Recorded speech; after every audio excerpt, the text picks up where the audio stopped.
നമസ്കാരം, ഞാൻ ദിനേഷ് സൗവർണിക. നമ്മളുടെ ചെണ്ടുമല്ലിയാണ് കേട്ടോ. ഞാൻ 1-ാം തീയതി ഇതിൽ ചെറിയ മൊട്ട് കണ്ടു തുടങ്ങി. ആ 1-ാം തീയതി ഞാൻ ആ മൊട്ടൊക്കെ കളഞ്ഞു. ഇപ്പോൾ ഇതിൽ ചെറിയ പൊടി മൊട്ട് വരുന്നുണ്ട്. ഇന്ന് 8-ആണ്. 10-ാം തീയതിയോട് കൂടിയുള്ള മൊട്ടയാണ് ഞാനിതിൽ നിർത്താൻ തീരുമാനിച്ചുള്ളത്. ഏതായാലും എൻ്റെ ചെടിയുടെ ഈ ഒരു കരുത്ത് നോക്കുക. അഗ്രമുകുളങ്ങളൊക്കെ മോരടിച്ച് ഓരോ തവണയും അഗ്രമുകുളങ്ങൾ മുറിക്കും തോറും, അതായത് മൊട്ട് മുറിക്കും തോറും അതിൻ്റെ സൈഡിൽ നിന്ന് പൊടിപ്പ് വരും. അപ്പോൾ നമ്മൾ വലിയ മൊട്ടുകൾ ഇപ്പോൾ 10-ാം തീയതി കാണുന്ന ചെറിയ മൊട്ട് നിർത്തിയാൽ മതി. ഇന്നൊക്കെ കാണുന്ന വലിപ്പമുള്ള മൊട്ടുകൾ മുറിച്ച് കളയാം. അത് നിങ്ങളിഷ്ടം. ഇനി മൊട്ട് നിർത്തി എന്നത് കൊണ്ട് യാതൊരു ബുദ്ധിമുട്ടില്ല. അത് കുറച്ച് നേരത്തെ പൂ വിരിയുന്നുള്ളൂ. അങ്ങനെ കാണണം എന്നുള്ള ആളുകൾക്ക് അങ്ങനെയും ചെയ്യാം. ഇപ്പം ഏറ്റവും കൂടുതൽ ആളുകൾ വിളിക്കുന്നത് തീരെ വളർച്ചയില്ല, ഇനി എന്ത് ചെയ്യണം, പൂവിടാൻ, ഓണത്തിന് പൂവ് കിട്ടുമെന്ന് പറഞ്ഞാൽ. ചില ആളുകൾ ജൂൺ 20-25 നട്ട ആളുകളുണ്ട്. ഇപ്പോഴും കുഴിച്ചിട്ട് അതേ അവസ്ഥയിലാണ്. ചിലർ ജൂലൈയിൽ നട്ട ആളുകളുണ്ട്, ജൂലൈ 10 നട്ട് 15 നട്ട ആളുകൾ. പക്ഷെ എല്ലാവരോടും പറയുന്നത് നമ്മളിപ്പോൾ അത്തത്തിന് പൂ വേണം എന്നുള്ള രീതിയിൽ പെട്ടെന്ന് പൂവിടാനുള്ള വളമോ പൊട്ടാഷോ കൊടുത്തിട്ട് പൂടിപ്പിക്കണ്ട.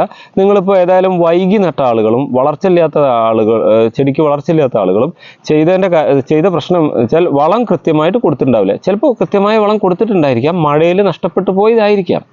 അപ്പോൾ അങ്ങനെയുള്ള ആളുകൾ മഴയിൽ ഈ വളങ്ങളൊക്കെ നഷ്ടപ്പെട്ടു പോയതിനും ചെയ്യാൻ പറ്റില്ല. അപ്പോൾ ഇപ്പോൾ ഉള്ള ദിവസം, ഇപ്പോൾ കുറച്ച് ദിവസം വെയിൽ കിട്ടുന്നുണ്ട്.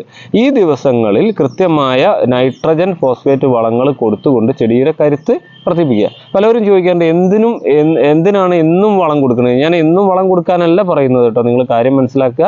അതായത് നിങ്ങളിപ്പോൾ ഇന്നും വളം കൊടുത്താൽ മഴയിൽ അത് ഒലിച്ചു പോയി എങ്കിൽ ഒരു കാര്യമില്ല. അപ്പോൾ വളരെ കുറഞ്ഞ തോതിൽ ചെറിയ അളവിൽ ഡെയിലി ചെടിയുടെ കടക്കില്ല. അതാണ് കടലപ്പിണ്ണാക്ക് കുളിപ്പിച്ച് ഡെയിലി ഒഴിക്കാൻ പറ്റുമെങ്കിൽ ഒഴിക്കാൻ പറയുന്നത്. അത് ഒഴിച്ചാൽ മഴ പെയ്താൽ കുറേ പോകും, കുറച്ച് കിട്ടും.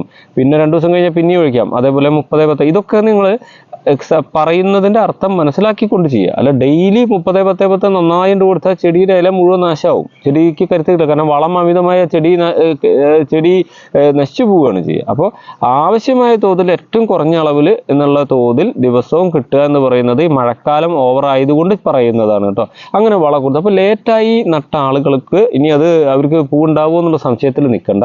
അവർ ഏകദേശം ഒരു 10-15-ാം തീയതി വരെയെങ്കിലും ഈ DAP-യോ ഫാക്ടംബോസോ 18 നിങ്ങൾ ഏതാ, ഞാൻ വളത്തിൻ്റെ പേരൊന്നും പറയില്ല, ഇങ്ങനെ ഏത് വളമാണ് നിങ്ങൾക്ക് കടലപ്പിണ്ണാക്ക് കുളിപ്പിച്ചതോ ചാണകത്തിൻ്റെ വെള്ളവും കടലപ്പിണ്ണാക്കും മിക്സ് ചെയ്തതോ ആയിട്ടുള്ള വളങ്ങൾ ഇടവിട്ട് കൊടുത്തുകൊണ്ട് അതിനൊന്ന് പരിപോഷിപ്പിക്കുക. അപ്പം ഇനി 15-ാം തീയതി മുട്ടുണ്ടായാലും നമുക്ക് ലാസ്റ്റത്തിലേക്കൊക്കെ എത്തും, മുട്ട നമുക്ക് കിട്ടും.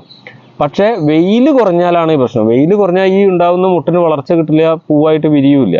അപ്പോൾ അതുകൊണ്ട് അതൊക്കെ നോക്കിയിട്ട് കൃത്യമായ വളം. അപ്പം ഞാൻ പറയുന്നത് 10-ാം തീയതിയൊക്കെ കഴിഞ്ഞാൽ മുട്ട നിർത്തുക എന്ന് പറയുന്നത് നമുക്ക് കുറച്ച് മുന്നേ കിട്ടാനാ. ഇനി അതിനും ഒരു പ്രശ്നം വരെ ഇപ്പം എന്താ അറിയോ, ഇനി കനത്ത മഴ അല്ലെങ്കിൽ വെയിൽ കുറവ് എന്ന കാലാവസ്ഥാ വ്യത്യാസം വന്നു കഴിഞ്ഞാൽ ഈ പൂവുണ്ടാവലിലൊക്കെ മാറ്റം വരും. അപ്പോൾ ഒരു 10-ാം തീയതിക്ക് ശേഷം അങ്ങനെ ഫ്രീ ആക്കി വിടുക എന്നുള്ളതാണ്. പിന്നെ ഇനി മുട്ട് വന്ന് തുടങ്ങി പിന്നെ നമ്മൾ മുട്ട് മുറിക്കുന്നില്ല എന്നുള്ളൊരു തീരുമാനത്തിൽ എത്തിക്കഴിഞ്ഞാൽ പിന്നെ കൊടുക്കേണ്ടത് ഒരു തവണ പൊട്ടാഷ് ഇട്ട് കൊടുക്കണം. അത് ഓർഗാനിക് ആണെങ്കിൽ ഓർഗാനിക് പൊട്ടാഷ് ഇട്ട് കൊടുക്കുക. പിന്നെ അതേപോലെ രാസവളമാണെങ്കിൽ പൊട്ടാഷ് വാങ്ങിയിട്ട് കടക്കിൽ നിന്ന് കുറച്ച് ദൂരെ കവറിലോ, ഇപ്പം ഇങ്ങനത്തെ കവറിലൊക്കെ ഇടുകയാണെങ്കിൽ ഏറ്റവും അരികിൽ മാത്രം വളരെ കുറച്ച് ഇട്ട് കൊടുക്കുക. പിന്നെ 13, 27, 28 പൊട്ടാഷ് കൂടിയൊരു 27 പൊട്ടാഷ് കൂടിയൊരു മിക്സാണ്. അല്ലെങ്കിൽ 0.45 എന്നാണ് പൊട്ടാസ്യം നൈട്രേറ്റ് പോലത്തെ സാധനങ്ങൾ. ഇങ്ങനത്തെ ഏതെങ്കിലുമൊക്കെ ഇടവിട്ട് കൊടുക്കുക. ഇടവിട്ട് എന്ന് പറയുന്നത് ശരിക്കും 15 ദിവസത്തെ ഗ്യാപ്പാണ്. പക്ഷെ നമ്മൾ വളരെ കുറഞ്ഞ അളവ് എടുത്തിട്ട് പല വട്ടം കൊടുക്കുകയാണ് ചെടികളെ കൊണ്ട്, പല സമയത്ത് വലിപ്പിച്ചെടുക്കുകയാണ് ചെടികളെ കൊണ്ട്. അപ്പം നിങ്ങളും കൃത്യമായിട്ട് അതൊക്കെ പരിപാലിക്കുക. പിന്നെ ഒരു പ്രശ്നമുള്ളത് വാട്ടരോഗമാണ്. വാട്ടരോഗം വരുമ്പോൾ അതിൻ്റെതായ മരുന്നുകളൊക്കെ പ്രയോഗിക്കേണ്ടി വരും. അപ്പോൾ ഇത് ഒരുവിധം നല്ല രീതിയിൽ ഓണത്തിലേക്ക് ഇപ്പോൾ കഴിഞ്ഞ ദിവസം ആലത്തൂർ ഭാഗത്തുനിന്ന് ഒരാൾ ജൂൺ തുടക്കത്തിൽ നട്ടതാണ്. എന്നാൽ മുഴുവൻ പൂ ഒരുവിധമൊക്കെ വിരിഞ്ഞ് ആയി എന്ന് പറഞ്ഞു. 2 കാര്യമാണ്. നമ്മൾ ഇപ്പോൾ ഈ വീഡിയോ ഒക്കെ കണ്ടിട്ട് ആൾക്കാർ എനിക്ക് ഓണത്തിന് പൂ ഉണ്ടാവുമോ എന്നുള്ള സംശയത്തിൽ അമിതമായി പൊട്ടാഷ് ഉപയോഗിച്ച് കഴിഞ്ഞാൽ പെട്ടെന്ന് പൂ വന്ന് വിരിഞ്ഞ് തീരും. അത് ചെയ്യരുത്. പിന്നെ അത് മാത്രമല്ല, നേരത്തെ നട്ട ആളുകൾക്ക് നേരത്തെ പൂ വിരിയും. മറ്റൊരു കാര്യം, നമ്മൾ തൈയിൻ്റെ ഏജ് ഒരു ഘടകമാണ്. നമുക്ക് കിട്ടുന്ന ട്രേ തൈ എത്ര ഏജാന്ന് നമുക്കിപ്പോൾ ഞാനാണ് നിങ്ങൾക്ക് തൈ തരണേ വെച്ചാൽ നമുക്ക് എത്ര ഏജാണ് ഏകദേശം 1 മാസം എന്നുള്ള കണക്കിലാണ് നമ്മളോട് പറയുക.